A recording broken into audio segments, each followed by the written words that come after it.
مومنوں کی ماں جناب رسول کریم صلی اللہ علیہ وسلم کی زوجہ محترمہ حضرت عائشہ صدیقہ رضی اللہ تعالیٰ عنہا پر جب منافقین نے بہتان باندھے تو اللہ تبارک و تعالیٰ نے ان کی شان میں سورہ نور نازل فرما دی۔ بہتان کے واقعہ کی تفصیل مومنوں کی ماں حضرت عائشہ صدیقہ رضی اللہ تعالیٰ عنہا نے خود تفصیل سے بیان فرمائی۔ میں آپ کی خدمت میں یہ واقعہ سورہ نور کی تفسیر سے پیش کر رہی ہوں۔ سیدہ عائشہ رضی اللہ تعالیٰ عنہا بتلاتی ہیں کہ آپ صلی اللہ علیہ وسلم کی عادت تھی کہ جب آپ سفر پر جاتے تو اپنی بیویوں کے درمیان قرعہ ڈالتے۔ قرعہ میں جس بیوی کا نام قرعہ نکلتا اسے آپ صلی اللہ علیہ وسلم اپنے ساتھ لے جاتے۔ چنانچہ آپ نے ایک غزوہ بنی مستلق میں قرعہ ڈالا جو میرے نام نکلا۔ پس میں آپ صلی اللہ علیہ وسلم کے ساتھ روانہ ہو گئی، اور یہ واقعہ حجاب کا حکم نازل ہونے کے بعد کا ہے۔ میں کہودج میں سوار رہتی اور جب اترتی تو اس کے سمیت اتار لی جاتی۔ ہم اسی طرح سفر کرتے رہے۔ جب آپ صلی اللہ علیہ وسلم اس غزوہ سے فارغ ہوئے اور سفر سے لوٹے تو ہم لوگ مدینہ کے نزدیک آن پہنچے۔ ایک رات کوچ کا حکم ہوا۔ یہ حکم سن کر میں اٹھی اور پیدل چل کر لشکر سے پار نکل گئی۔ جب حاجت سے فارغ ہوئی تو لشکر کی طرف آنے لگی تو مجھے معلوم ہوا کہ ظفار کے نگینوں کا ہار جو میرے گلے میں تھا ٹوٹ کر گر چکا ہے۔ میں اس ہار کو ڈھونڈنے لگی اور اسے ڈھونڈتے ڈھونڈتے مجھے دیر ہو گئی۔ اتنے میں وہ لوگ جو میرا خوج اٹھا کر اونٹ پر لادا کرتے تھے انہوں نے اسے اٹھایا اور میرے اونٹ پر لاد دیا۔ دیکھیں، آپ سب جانتے ہوں گے کہ اونٹ کے اوپر ہم لوگ ڈائریکٹ نہیں بیٹھ سکتے ہیں، بلکہ اونٹ کے اوپر بیٹھنے کے لیے باقاعدہ ایک سیٹ تیار کی جاتی ہے، اور خواتین کے لیے باقاعدہ ایک باپردہ انتظام کیا جاتا تھا اوپر بیٹھنے کے لیے، جس میں سے اندر مرد حضرات جھانک کر نہیں دیکھتے تھے کہ اندر کون بیٹھا ہے اور کیسا لگ رہا ہے، تو کچھ پتہ نہیں چلتا تھا۔ حضرت عائشہ صدیقہ بیان فرماتی ہیں کہ وہ خودج جو کہ اونٹ کے اوپر رکھا جاتا تھا، ان لوگوں نے جب اٹھا کر اونٹ پر رکھا تو وہ لوگ یہی سمجھتے رہے کہ میں اس میں موجود ہوں، کیونکہ اس زمانہ میں عورتیں ہلکی پھلکی ہوتی تھیں، پرگوشت اور بھاری بھرکم نہیں ہوتی تھیں، اور بہت ہی تھوڑا سا کھانا کھایا کرتی تھیں۔ لہٰذا ان لوگوں نے جب اسے اٹھایا تو انہیں اس کے ہلکے پن سے ایسا کوئی خیال نہیں آیا کہ اس میں کوئی موجود ہے یا نہیں۔ ویسے بھی حضرت عائشہ صدیقہ رضی اللہ تعالیٰ عنہا ایک کم سن لڑکی تھیں۔ خیر، وہ خودج لاد کر چل دیے۔ لشکر کے روانہ ہونے کے بعد میرا ہار جو اونٹ کے نیچے آ گیا تھا مجھے مل گیا۔ میں اسی ٹھکانے کی طرف چلی گئی جہاں رات کو اترے تھے۔ دیکھا تو وہاں نہ کوئی پکارنے والا ہے اور نہ جواب دینے والا، سب جا چکے ہیں۔ میں نے ارادہ کیا کہ اپنے ٹھکانے پر چلی جاؤں، کیونکہ میرا خیال تھا کہ جب وہ لوگ مجھے نہ پائیں گے تو اسی جگہ تلاش کرنے آئیں گے۔ میں وہاں بیٹھی رہی حتیٰ کہ نیند نے غلبہ کیا اور میں سو گئی۔ خواتینوں حضرات، لشکر کے پیچھے پیچھے گرے پڑے سامان کی خبر رکھنے کے لیے صفوان بن معطل مقرر تھے۔ وہ پچھلی رات چلے اور صبح میرے ٹھکانے کے قریب پہنچے اور دور سے کسی انسان کو سوتے ہوئے دیکھا۔ پھر میرے قریب آئے تو مجھے پہچان لیا، کیونکہ حجاب کا حکم نازل ہونے سے پہلے انہوں نے مجھے دیکھ رکھا تھا۔ جب انہوں نے مجھے پہچان کر انا للہ و انا الیہ راجعون پڑھا تو میں بیدار ہو گئی اور میں نے اپنی چادر سے اپنا چہرہ ڈھانپ لیا۔ اللہ کی قسم، انہوں نے نہ مجھ سے کوئی بات کی اور نہ میں نے انا للہ و انا الیہ راجعون کے علاوہ کوئی بات سنی۔ انہوں نے اپنی سواری بٹھائی اور اس کا پاؤں اپنے ہاتھ سے دبائے رکھا تو میں اس پر سوار ہو گئی۔ وہ پیدل چلتے رہے اور اونٹنی کو چلاتے رہے، حتیٰ کہ ہم لشکر سے اس وقت جا ملے جب وہ عین دوپہر کو گرمی کی شدت کی وجہ سے اترے ہوئے تھے، اور جن لوگوں کی قسمت میں تباہی لکھی تھی وہ تباہ ہوئے۔ اس تہمت کو سب سے زیادہ پھیلانے والا عبداللہ بن ابی ابن سلول رئیس المنافقین تھا۔ خیر، ہم لوگ مدینہ پہنچے۔ وہاں پہنچ کر میں بیمار ہو گئی اور مہینہ بھر بیمار رہی۔ لوگ تہمت لگانے والوں کی باتوں کا چرچا کرتے رہے اور مجھے خبر تک نہ ہوئی۔ البتہ ایک بار سے مجھے وہم سا پیدا ہوا، وہ یہ تھی کہ آپ صلی اللہ علیہ وسلم کی وہ مہربانی جو بیماری کی حالت میں مجھ پر ہوا کرتی تھی وہ اس بیماری میں نہیں پائی۔ حضرت محمد مصطفیٰ صلی اللہ علیہ وسلم تشریف لاتے، السلام علیکم کہتے، پھر یہ پوچھ کر کہ اب طبیعت کیسی ہے چل دیتے۔ اس بات سے مجھے کچھ شک تو پڑتا مگر کسی بات کی خبر نہ تھی۔ بیماری سے کچھ افاقہ ہوا اور ابھی کمزوری ہی تھی کہ مناسا کی طرف گئی۔ مستہ رضی اللہ تعالیٰ عنہا کی ماں سلمہ میرے ساتھ تھی۔ ہم لوگ ہر رات کو وہاں رفع حاجت کے لیے جاتے تھے۔ یہ اس وقت کی بات ہے جب اپنے گھروں کے نزدیک ہم بیت الخلاء نہیں بناتے تھے بلکہ اگلے زمانہ کے عربوں کی طرح رفع حاجت کے لیے جنگل میں جایا کرتے تھے، کیونکہ گھروں کے قریب بیت الخلاء بنانے سے بدبو ہمیں تکلیف دیتی۔ خیر میں اور مستہ کی ماں جو ابو رحم بن عبد المناف کی بیٹی اور اس کی ماں سہر بن عامر کی بیٹی ابو بکر صدیق کی خالہ تھی، اسی کا بیٹا مستہ تھا۔ رفع حاجت سے فراغت کے بعد ہم دونوں گھر کو آ رہی تھیں کہ مستہ کی ماں کا پاؤں چادر میں الجھ کر پھسلا تو وہ کہنے لگی مستہ ہلاک ہو۔ میں نے کہا کیا کہتی ہو؟ کیا تم ایسے شخص کو کوستی ہو جو بدر میں شریک تھا؟ وہ کہنے لگی اے بھولی لڑکی، کیا تم نے وہ کچھ بھی سنا جو وہ کہتا ہے؟ پوچھا کیا کہتا ہے؟ تب اس نے تہمت لگانے والوں کی باتیں مجھ سے بیان کی تو میری بیماری میں مزید اضافہ ہو گیا۔ جب میں گھر پہنچی تو رسول اللہ صلی اللہ علیہ وسلم تشریف لائے۔ سلام کے بعد پوچھا اب طبیعت کیسی ہے؟ میں نے کہا آپ مجھے اجازت دیجیے، میں اپنے والدین کے ہاں جانا چاہتی ہوں۔ میرا مطلب یہ تھا کہ ان سے اس خبر کی تحقیق کروں۔ رسول اللہ صلی اللہ علیہ وسلم نے مجھے اجازت دے دی تو میں اپنے والدین کے ہاں آ گئی۔ میں نے اپنی ماں سے کہا امی یہ لوگ میری نسبت کیا فضول باتیں بتا رہے ہیں؟ اس نے کہا بیٹی اتنا رنج نہ کرو، اللہ کی قسم اکثر ایسا ہوتا ہے کہ جب کسی مرد کے پاس کوئی خوبصورت عورت ہوتی ہے تو وہ اس سے محبت کرتا ہے اور اس کی سوکنیں بھی ہوں تو سوکنیں بہت کچھ کرتی رہتی ہیں۔ میں نے کہا سبحان اللہ، لوگوں نے اس کا چرچا بھی کر دیا۔ خواتین و حضرات، اما عائشہ صدیقہ رضی اللہ تعالیٰ عنہا بیان فرماتی ہیں کہ میں ساری رات روتی رہی، صبح ہو گئی مگر نہ میرے آنسو تھمتے تھے اور نہ مجھے نیند آتی تھی۔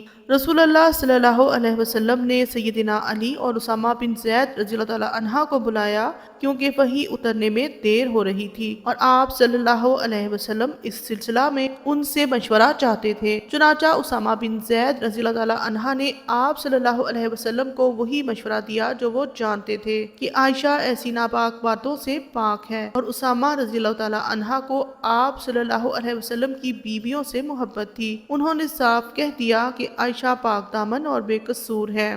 اور سیدنا علی بن ابی طالب نے کہا یا رسول اللہ صلی اللہ علیہ وسلم، اللہ تعالیٰ آپ پر تنگی نہیں کرے گا، عائشہ کے علاوہ اور بھی بہت عورتیں ہیں، اور اگر آپ صلی اللہ علیہ وسلم بریرہ رضی اللہ تعالیٰ عنہا سے پوچھیں تو وہ آپ صلی اللہ علیہ وسلم کو ٹھیک ٹھیک بتا دے گی۔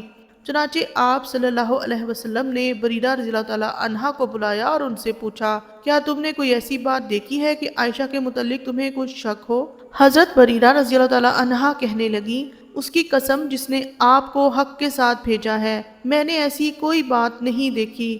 ہاں میں اس میں ایک بات دیکھتی ہوں اور اس سے چشم پوشی کر جاتی ہوں، اور وہ یہ کہ وہ ابھی کم سن بچی ہے، آٹا گوندا پڑا چھوڑ کر سو جاتی ہے اور بکری آ کر آٹا کھا جاتی ہے۔ میرا وہ دن بھی رونے دھونے میں گزرا اور میں مسلسل 2 دن سے رو رہی تھی، نہ تو میرے آنسو تھمتے تھے اور نہ نیند آتی تھی۔ میرے والدین سمجھے کہ میرا کلیجہ پھٹ جائے گا۔ پھر ایسا ہوا کہ میرے والدین پاس بیٹھتے تھے اور میں رو رہی تھی کہ ایک انصاری عورت نے اندر آنے کی اجازت مانگی۔ میں نے اجازت دی تو وہ بھی میرے ساتھ رونے لگی۔ اسی حالت میں آپ صلی اللہ علیہ وسلم تشریف لائے، سلام کیا، پھر بیٹھ گئے۔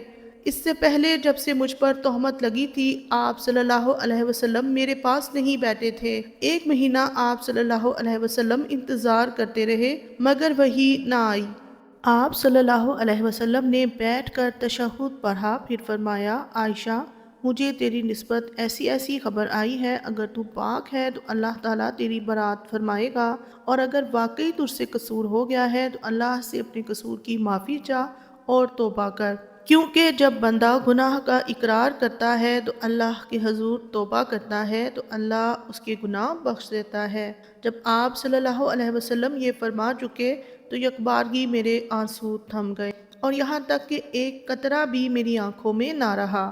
میں نے اپنے والد سے کہا وہ آپ صلی اللہ علیہ وسلم کو جواب دیں۔ وہ کہنے لگے اللہ کی قسم میں نہیں جانتا کہ کیا جواب دوں۔ پھر میں نے اپنی والدہ سے کہا کہ تم جواب دو۔ تو انہوں نے بھی کہا میں نہیں جانتی کہ کیا جواب دوں۔ آخر میں خود ہی جواب دینے لگی، میں ایک کمزور لڑکی تھی، قرآن مجھے زیادہ یاد نہ تھا۔ میں نے کہا اللہ کی قسم میں جانتی ہوں کہ یہ بات جو آپ لوگوں نے سنی ہے آپ کے دل میں جم گئی ہے۔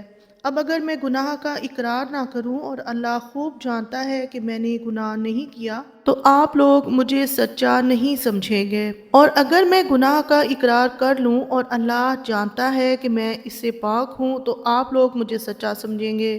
اللہ کی قسم میں اپنی اور تمہاری مثال ایسے ہی سمجھتی ہوں جیسے سیدنا یوسف علیہ السلام کے والد کی تھی۔ انہوں نے جو کچھ کہا تھا میں بھی وہی کہتی ہوں کہ اب صبر کرنا ہی بہتر ہے اور تمہاری باتوں پر اللہ میری مدد کرنے والا ہے۔ یہ کہہ کر میں نے کروٹ بدل لی۔ مجھے یہ یقین تھا کہ چونکہ میں پاک ہوں لہٰذا اللہ تعالیٰ ضرور میری برات کر دے گا، مگر اللہ کی قسم مجھے یہ خیال تک نہ تھا کہ اللہ تعالیٰ میرے بارے میں ایسی آیات نازل فرمائے گا جو ہمیشہ پڑھی جائیں گی۔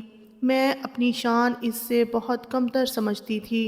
ہاں مجھے یہ ضرور امید تھی کہ رسول اللہ صلی اللہ علیہ وسلم کوئی خواب دیکھیں گے جس سے آپ صلی اللہ علیہ وسلم پر میری بے گناہی ظاہر ہو جائے گی۔ پھر اللہ کی قسم ابھی اللہ کے رسول صلی اللہ علیہ وسلم وہاں سے ہلے بھی نہ تھے اور نہ کوئی دوسرا آدمی ہی وہاں سے باہر گیا تھا کہ آپ صلی اللہ علیہ وسلم پر وحی نازل ہونا شروع ہو گئی۔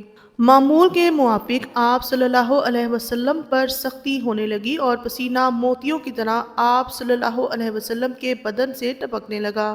حالانکہ وہ دن سردی کا دن تھا مگر وحی اترنے میں ایسی ہی سختی ہوتی تھی۔ جب وحی ختم ہوئی تو آپ صلی اللہ علیہ وسلم خوش تھے اور ہنس رہے تھے۔ پھر پہلی بات آپ صلی اللہ علیہ وسلم نے یہی فرمائی، عائشہ اللہ تعالیٰ نے تمہاری برات فرما دی۔ میری والدہ مجھے کہنے لگیں اٹھو اور آپ صلی اللہ علیہ وسلم کا شکریہ ادا کرو۔ میں نے کہا اللہ کی قسم میں نہیں اٹھوں گی، میں تو صرف اللہ تبارک و تعالیٰ کا شکریہ ادا کروں گی۔ اس وقت اللہ تعالیٰ نے یہ آیات نازل فرمائیں۔ ترجمہ پیش خدمت ہے۔ جن لوگوں نے تہمت کی باتیں کی وہ تم سے ہی ایک ٹولہ ہے، اسے تم اپنے لیے برا نہ سمجھو بلکہ یہ تمہارے لیے بہتر ہے۔ جس نے اس میں جتنا حصہ لیا اتنا ہی گناہ کمایا، اور ان میں سے جو اس تہمت کے بڑے حصے کا ذمہ دار بنا اس کے لیے عذاب عظیم ہے۔ جب تم نے یہ قصہ سنا تھا تو مومن مردوں اور عورتوں نے اپنے دل میں اچھی بات کیوں نہ سوچی اور یوں کیوں نہ کہہ دیا یہ تو صریح بہتان ہے۔ پھر یہ تہمت لگانے والے اس پر 4 گواہ کیوں نہ لا سکے؟ پھر جب یہ گواہ نہیں لا سکے تو اللہ کے ہاں یہی جھوٹے ہیں۔ اور اگر تم پر دنیا اور آخرت میں اللہ کا فضل اور اس کی رحمت نہ ہوتی تو جن باتوں میں تم پڑ گئے تھے اس کی پاداش میں تمہیں عذاب عظیم آ لیتا۔ جب تم اپنی زبانوں سے اس بہتان کو اچھالتے تھے اور اپنے منہ سے وہ کہہ رہے تھے جس کے متعلق تمہیں علم نہ تھا اور تم اسے معمولی سمجھ رہے تھے، حالانکہ وہ اللہ کے ہاں بہت بڑی بات تھی۔ اور جب تم نے یہ قصہ سنا تھا تو تم نے یوں کیوں نہ کہہ دیا ہمیں یہ مناسب نہیں کہ ایسی بات کریں، تو پاک ہے، یہ تو بہت بڑا بہتان ہے۔ اللہ تمہیں نصیحت کرتا ہے کہ اگر تم مومن ہو تو آئندہ کبھی ایسی حرکت نہ کرنا۔ اللہ تمہیں واضح ہدایت دیتا ہے اور وہ سب کچھ جاننے والا اور حکمت والا ہے۔ جو لوگ یہ چاہتے ہیں کہ ایمان لانے والوں میں بے حیائی کی اشاعت ہو ان کے لیے دنیا میں بھی المناک عذاب ہے اور آخرت میں بھی، اور اس کے نتائج کو اللہ ہی بہتر جانتا ہے، تم نہیں جانتے۔ اور اگر تم پر اللہ کا فضل اور اس کی رحمت نہ ہوتی تو برے نتائج نکلتے، اور اللہ یقیناً مہربان اور رحم والا ہے۔ خواتین و حضرات، جب سورہ نور کی یہ آیات اتریں تو حضرت ابوبکر صدیق رضی اللہ تعالیٰ عنہ جو محتاجی اور رشتہ کی وجہ سے مستہ کی مدد کیا کرتے تھے، آپ نے فرمایا کہ اللہ کی قسم آئندہ میں مستہ کو کچھ نہیں دیا کروں گا، کیونکہ اس نے عائشہ رضی اللہ تعالیٰ عنہا کے متعلق ایسی باتیں کی۔ تب اللہ تعالیٰ نے یہ آیت نازل فرمائی۔ ترجمہ: اور تم میں سے آسودہ حال لوگوں کو یہ قسم نہیں کھانی چاہیے کہ وہ قرابت داروں، مسکینوں اور اللہ کی راہ میں ہجرت کرنے والوں کو کچھ صدقہ وغیرہ نہیں دیں گے۔ انہیں چاہیے کہ معاف کر دیں اور درگزر کر لیں۔ کیا تم پسند نہیں کرتے کہ اللہ تمہیں معاف کر دے؟ اور اللہ بخشنے والا، رحم کرنے والا ہے۔ یہ آیات سن کر ابو بکر صدیق رضی اللہ تعالیٰ عنہ فرمانے لگے کہ اللہ کی قسم مجھے یہ پسند ہے کہ اللہ مجھے بخش دے۔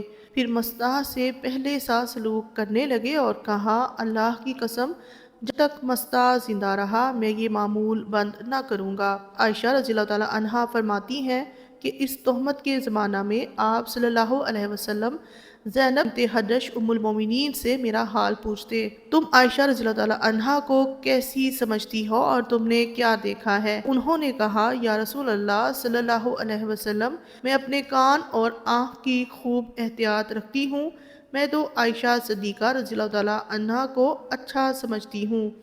آپ صلی اللہ علیہ وسلم کی بیویوں میں سے زینب رضی اللہ تعالیٰ عنہا ہی میرے برابر کی تھیں، بڑھ چڑھ کر رہنا چاہتی تھیں۔ اللہ نے ان کی پرہیزگاری کی وجہ سے انہیں بچا لیا، اور ان کی بہن حمنہ بنت حجش رضی اللہ تعالیٰ عنہا اپنی بہن سے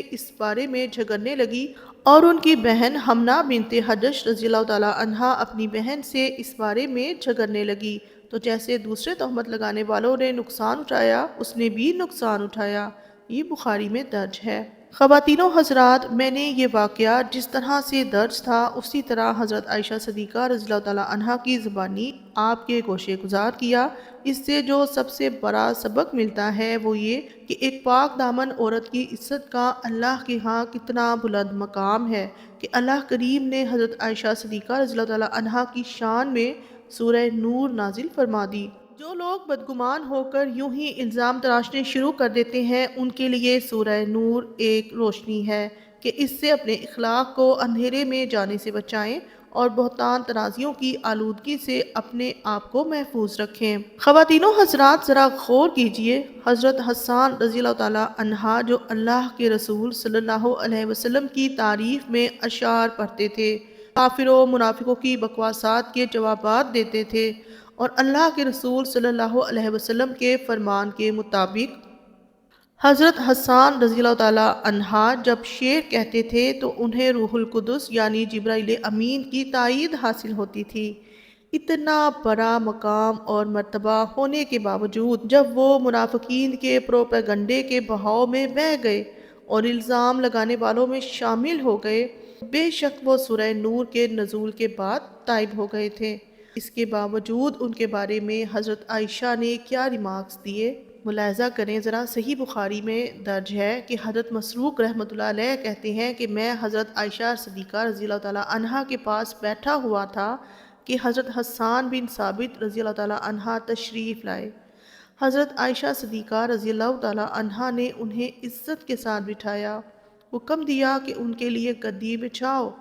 جب وہ واپس چلے گئے تو میں نے ام المومنین سے فرمایا کہ آپ رضی اللہ تعالیٰ عنہا انہیں اپنے ہاں آنے کی اجازت کیوں دیتی ہیں؟ ان کے آنے کا کیا فائدہ؟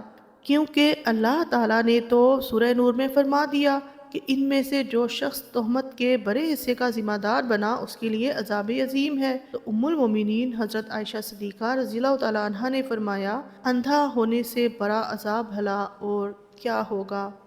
اللہ اکبر کبیرہ۔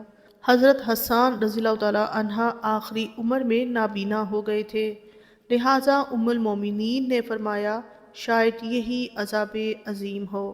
ڈیئر ویورز، حضرت حسان رضی اللہ تعالیٰ عنہ بے شک جنتی ہیں، لیکن ام المومنین حضرت عائشہ صدیقہ رضی اللہ تعالیٰ عنہ پر تہمت کا جو بڑا حصہ دار بنا وہ تو بے شک عبداللہ بن ابی منافق تھا، لیکن حضرت حسان رضی اللہ تعالیٰ عنہ ان کا بھی یہ حال تھا کہ آخری عمر میں نابینا ہو گئے۔ لہٰذا اس سے ثابت یہی ہوتا ہے کہ پاک دامن عورتوں پر الزام تراشی اللہ کو کس قدر ناپسند ہے۔ اللہ نے حضرت صدیقہ کائنات حضرت عائشہ رضی اللہ تعالیٰ عنہا کی عزت کی حفاظت کی گواہی عرش سے نازل فرما کر قیامت تک کے لیے یہ سبق دیا کہ مومن عورت کی عزت اللہ کے ہاں بہت بلند مقام رکھتی ہے۔ امید ہے آپ کو ہماری آج کی ویڈیو پسند آئی ہو۔ اگر ویڈیو اچھی لگی ہو تو اسے لائک کر لیجئے گا۔ اگر ابھی تک آپ نے میرے چینل کو سبسکرائب نہیں کیا ہے تو اسے سبسکرائب کر کے بیل آئیکن ضرور پریس کر دیجئے گا۔ آپ کے قیمتی وقت کے لیے آپ کا بہت شکریہ۔ اللہ حافظ۔